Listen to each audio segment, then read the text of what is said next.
যেটা বানিয়েছি সেটা হচ্ছে পনির টিক্কা মশলা।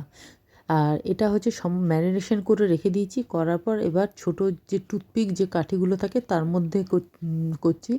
যেমনভাবে সাধারণত এটা করা হয় সেইভাবেই করেছি। এখানে সমস্ত রকম মশলা দিয়ে ম্যারিনেশন করে রেখে দিয়েছিলাম।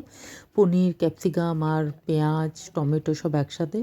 আর সবথেকে বড় কথা, এটাতে আজকে হেল্প করেছে আমার মেয়ে, ম্যারিনেশনটাও করেছে।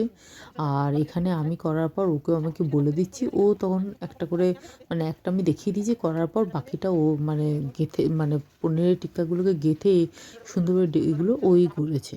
তো এগুলো হয়ে গেল, তৈরি হয়ে গেছে।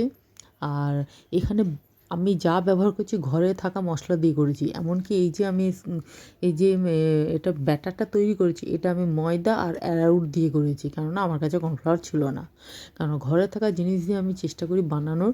তো যা আমার ঘরোয়া জিনিস ছিল সেইগুলো দিয়ে বানিয়েছি। পনির আগের দিন পালক পনির করেছিলাম, পালক পনির করার জন্য সেই পনিরটা থেকে গেছিলো, সেইটা দিয়ে সেই পনিরটাকে আমি কাজে লাগিয়ে আমি এটা বানিয়েছি। সন্ধেবেলা স্ন্যাক্সের জন্য খুব সুন্দর হয়েছে। আর এখানে তৈরি হয়ে গেছে, এখানে মেয়ে শশা কাটছে। আর এটা হলো প্লেটিং। কেমন হয়েছে তোমরা একটু জানিও কমেন্ট করে। আর সবাই ভালো থেকো, সবাইকে টাটা।